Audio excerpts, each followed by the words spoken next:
পড়ছে, পড়তে পারে না, খুব কষ্ট করে টেনে হেঁচড়ে কোন রকম করে পড়ছে, লাহু আজরান তার জন্য ডবল। শুদ্ধভাবে কোরআন তেলাওয়াত না করলে পাপ হবে। যারা এই কথা বলেছে যে শুদ্ধভাবে কোরআন তেলাওয়াত না করলে কোরআন পড়া যাবে না, আল্লাহ রাব্বুল আলামিনের নাফরমানি হবে, তারা সরাসরি রাসূল সাল্লাল্লাহু আলাইহি ওয়াসাল্লামের হাদিসের বিরোধিতা করেছে। সেই সব লোকদের কি হবে যারা তাড়াতাড়ি আরবিতে কোরআন পড়তে পারে না, এমনকি তারা সঠিক আর শুদ্ধভাবেও পবিত্র কোরআন পাঠ করতে পারে না, যেমন তাজউইদ বা মাখরাজ সঠিক থাকে না, এমন লোকদের আপনি কি বলবেন? আসসালামু আলাইকুম দর্শক, আহলে হাদিসের শায়খ আব্দুর রাজ্জাক বিন ইউসুফ সাহেব বলতেছে, কুরআন সহিশুদ্ধভাবে না পড়লেও হবে, কুরআন পড়লেই হবে, যেভাবেই পড়ুক না কেন। তো দর্শক, আসলেই কি কুরআন পড়লেই হবে? সহিভাবে না পড়লে কি কোনো গুনাহ হবে না? তো দর্শক, আজকের এই বিষয় নিয়ে আজকের এই ভিডিওটি সাজানো হয়েছে। এ বিষয়ে আমরা আহলে হাদিসের শায়খের কথা শুনবো এবং অন্যান্য আলেমেরা কি বলতেছে তাদের মতামত আমরা শুনবো। এই আলেমদের মধ্য থেকে যে সমস্ত আলেমের মতামত সহিহ কুরআন হাদিস এবং দলিল ভিত্তিক মনে হবে, সেটি আপনারা আপনাদের বিবেক দিয়ে গ্রহণ করবেন। তো দর্শক, চলুন বিস্তারিত আলেমদের মুখ থেকে শুনে আসি। রমজানে মাশাআল্লাহ আলহামদুলিল্লাহ রাব্বিল আলামিন আছে না, বের করে দিবেন মসজিদ থেকে। হজর পড়া জায়েজ নাই, নামাজে পড়তে হবে ওয়ারাত্তিলিল কুরআনা তারতিলা। কার কর্মসূচি? আল্লাহর কর্মসূচি। কুমিল লাইলা ইল্লা ক্বালিলা কুম, stay whole night in the prayer, সারা রাত দাঁড়িয়ে থাকো নামাজে। কুমিল লাইল ইল্লা ক্বালিলা, অল্প, কতটুক? নিসফাহু, অর্ধেক। আবিন কুসমিনহু ক্বালিলা, তার থেকে কমাও। আউজিদ আলাই, অথবা একটু বাড়াও। ওয়ারাত্তিলিল কুরআনা তারতিলা, তারতিল সহকারে কোরআন পড়ো। তারতিল কাকে বলে? আলহামদুলিল্লাহি রাব্বিল আলামিন। যত লম্বা করবেন জান্নাতে তত লম্বা মর্যাদা হয়ে যাবে। আল্লাহ রাব্বুল আলামিন বলেন, ইকরা ওয়ারাত্তাল, তুমি পড়ো, উপরের দিকে যাও। যত স্লো পড়বেন তত আল্লাহ আপনার জান্নাতের মর্যাদা বাড়িয়ে দিবেন। আলহামদুলিল্লাহি রাব্বিল, to save yourself from all type of calamity, সব রকমের দুশ্চিন্তা যন্ত্রণা থেকে মুক্ত হওয়ার জন্য 3টা সূরা যথেষ্ট। কয়টা? 3টা সূরা, তার সাথে আরো 4টা লাগাতেন রাহমাতাল লিল আলামিন। আল্লাহ নবী বলছেন, যারা বুঝে কোরআন মাজিদ পড়বে তারা বিচারের মাঠে দামি সম্মানী লেখকগণ ফেরেশতাগণের সাথে থাকবেন। ওয়াল্লাযী লা ইয়াকরাহু ওয়াল্লাযী ইয়াকরাহু ইয়াতাতাউ ফীহি, আর যে ব্যক্তি পড়ছে, পড়তে পারে না, খুব কষ্ট করে টেনে হেঁচড়ে কোন রকম করে পড়ছে, লাহু আজরান তার জন্য ডবল নেকি।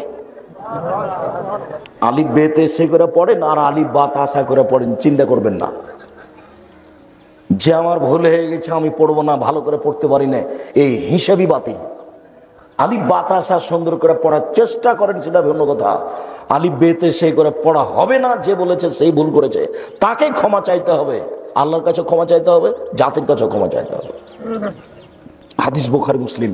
কোন রকম করে যদি টানে টেনে হেঁচড়ে ছেঁচড়া মেচড়া করে পড়তে পারেন তাহলে আপনার ডবল নেকি হবে। হাদিস বুখারী মুসলিম। কোন রকম করে পড়তে শিখেন, একজন হাফেজ রেখে, একটা ছেলে রেখে, শুধুমাত্র পড়তে পারলেই হবে অনেক নেকি। বুঝে পড়া তো টাফ ব্যাপার। আর যারা বলেছে যে যেই কোরআন মাজিদ পড়ছে বুঝে পড়ে না, তার গুনাহ হবে, ও নিজেও বুঝে না। যারা বড় বড় মুফাসসির ইবনে কাসিরের মতো, তারাই নিজেই বুঝেছেন কি না তার হিসাব নিকাশ নেই, আর এ বলছে যে বুঝে না পড়লে গুনাহ হবে। যে বলছে ও বুঝে না, ওর বাপও বুঝে না, ওর 14 গোষ্ঠী বুঝে না, ও কোনোদিন হিসাবই করেনি কোরআন মাজিদ কি, ও আর একজনের সামনে বলে দিচ্ছে। সুতরাং যারা এই কথা বলেছে এই জমিনে, আল্লাহ রাব্বুল আলামিনের জমিনের উপরে যারা এই কথা বলেছে শুদ্ধভাবে কোরআন তেলাওয়াত না করলে পাপ হবে, যারা এই কথা বলেছে যে শুদ্ধভাবে কোরআন তেলাওয়াত না করলে কোরআন পড়া যাবে না, আল্লাহ রাব্বুল আলামিনের নাফরমানি হবে, তারা সরাসরি রাসূল সাল্লাল্লাহু আলাইহি ওয়াসাল্লামের হাদিসের বিরোধিতা করেছে। ইমাম সাহেবদের কেরাত অশুদ্ধ থাকে, তাদের পিছনে আমাদের নামাজ পড়তে হয়, এক্ষেত্রে আমাদের করণীয় কি? যদি ইমাম এবং মুসল্লি সকলের কেরাতি অশুদ্ধ হয়, তাহলে সেখান থেকে কোনো একজন ইমামতি করবেন, কিছু করার নেই।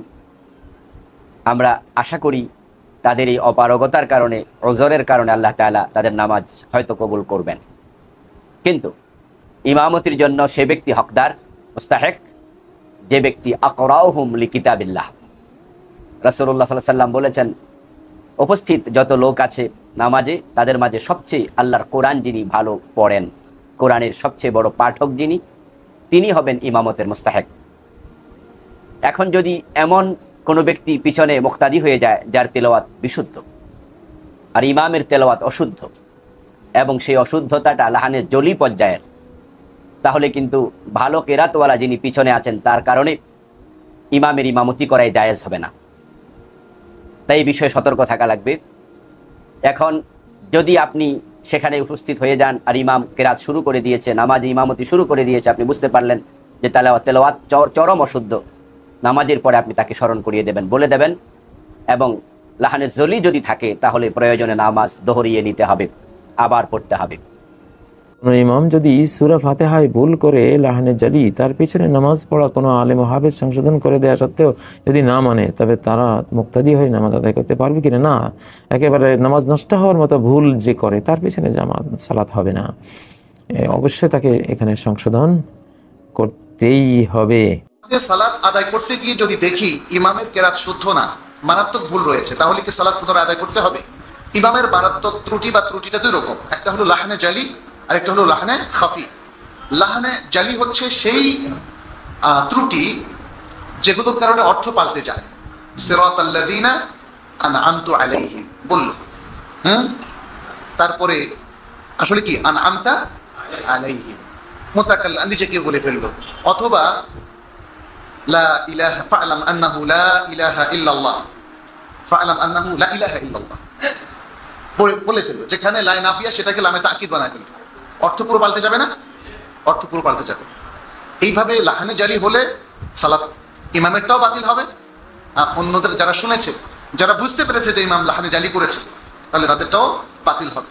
যারা না করেও সহি কোরআন পড়া যায় কি না বা সহি পড়া হবে কি না, যেমন আমি যা পড়ি, কেউ কেউ বলেন যে মোটামুটি সহি হয়, আমি মাখরাজ আদায়ের জন্য চেষ্টা করি, কিন্তু কোরআন বা নামাজে সূরা কেরাত পড়তে গিয়ে অনেক বিলম্ব হয় এতে, এবং টানা পড়ার ক্ষেত্রে মাখরাজ অনুসরণ করা সম্ভব হয় না। কি করি দয়া করে বলবেন। বারাকাল্লাহ। আপনার এই মনের যে অবস্থা আল্লাহ তাআলা এটা দেখছেন, আপনি সিনসিয়ারলি চেষ্টা করে যাচ্ছেন, চেষ্টা করে যান। চেষ্টা না করে যদি খালি দুনিয়া থেকে চলে যান তাহলে আটকা পড়ে যাবেন, কিন্তু আপনি কসরত করছেন, আপনি চেষ্টা করছেন। এর বাইরে বয়স হয়ে গেলে, ছোটকালে না শিখলে এই বুড়ো বয়সে আর একদম পারফেক্ট করা যায় না, এটা আল্লাহ তাআলা কনসিডার করবেন, আপনার দুশ্চিন্তার কোনো কারণ নাই। কিন্তু যারা বলে যে মক্তবে যা শিখছি তা আর ঠিক করা দরকার নাই, তাদের কিন্তু সমস্যা আছে। প্রশ্ন করা হয়েছে, যদি কোনো মহল্লার মসজিদের ইমামের কেরাত সহি না থাকে, তার কেরাতের ব্যাপারে সন্দেহ থাকে, তাহলে যদি কোনো ইমামের পড়া বিশুদ্ধ না হয়, অশুদ্ধ কেরাতে যিনি ইমামতি করে থাকেন সেই ইমামের পিছনে নামাজ আদায় করা।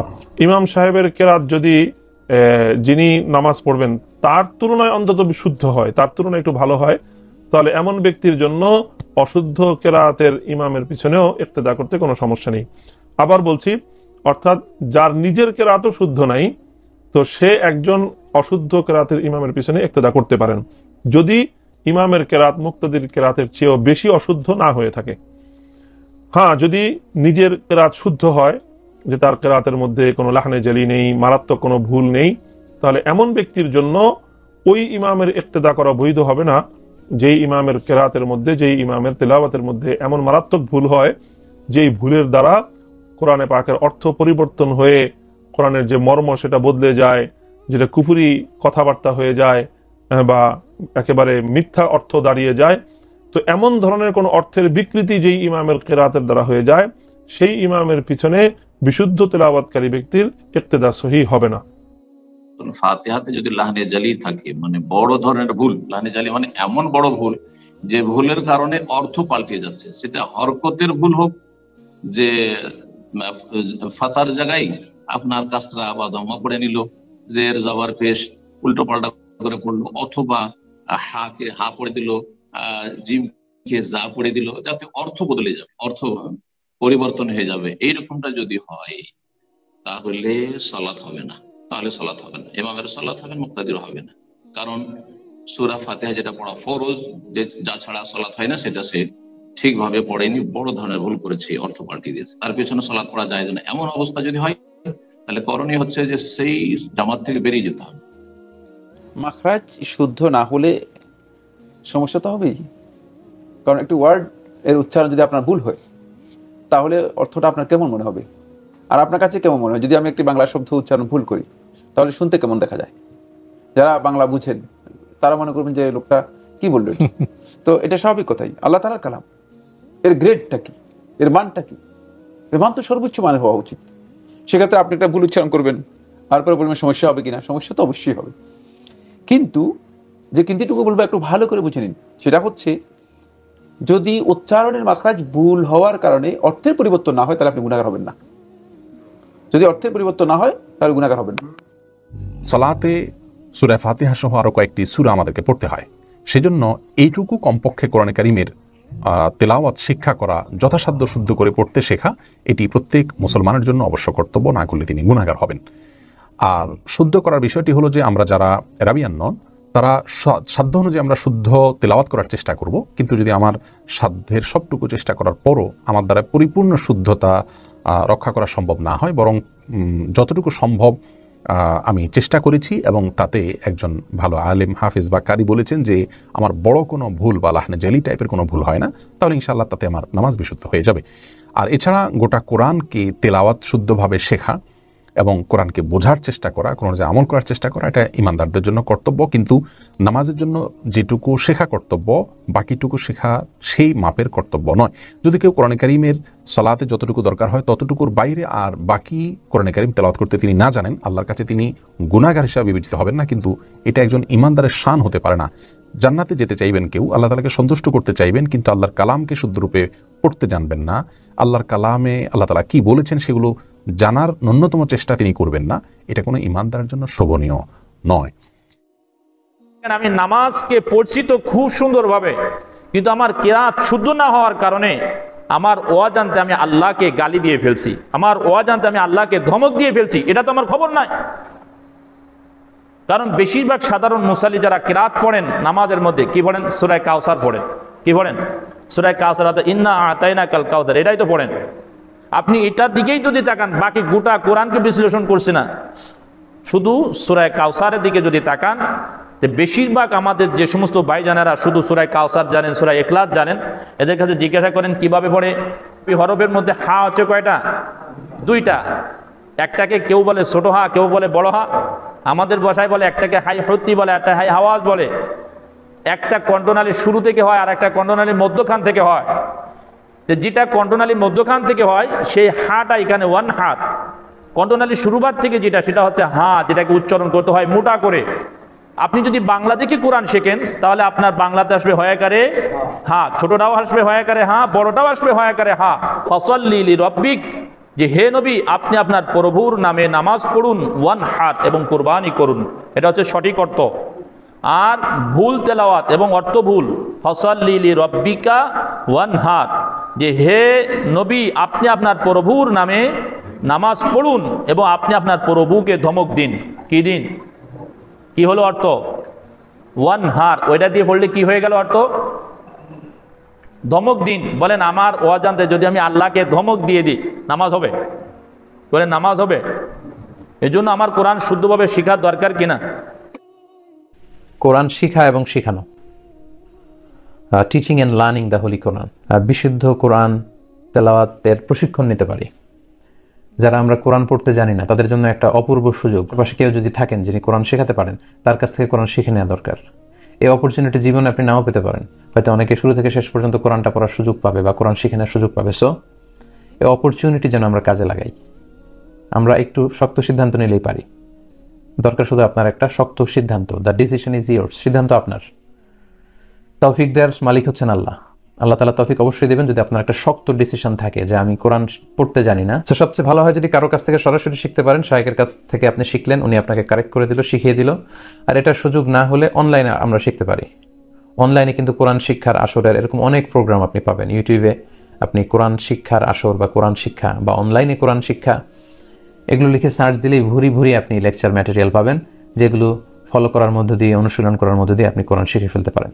আল্লাহর হাবিব সাল্লাল্লাহু আলাইহি ওয়াসাল্লাম সহিহ বুখারীর বর্ণনায় বলেছেন, খায়রুকুম মান তাআল্লামাল কুরআনা ওয়া আল্লামাহু, তোমাদের মধ্যে সবচাইতে শ্রেষ্ঠ ব্যক্তি সে যে নিজে কোরআন শিখে এবং অন্যকে কোরআন শেখায়। সো আমরা যদি কোরআন শিখতে শুরু করি, আল্লাহর হাবিব সাল্লাল্লাহু আলাইহি ওয়াসাল্লামের বর্ণনা অনুযায়ী আমরা শ্রেষ্ঠ মানুষদের অন্তর্ভুক্ত। আবার আমরা যদি শিখিয়ে দেই তখনও শ্রেষ্ঠ মানুষদের অন্তর্ভুক্ত। যাদের বয়স হয়ে গিয়েছে, আগে কোরআন শেখার সুযোগ হয়নি, তারা এই সুযোগটুকু কিন্তু আমরা কাজে লাগাতে পারি।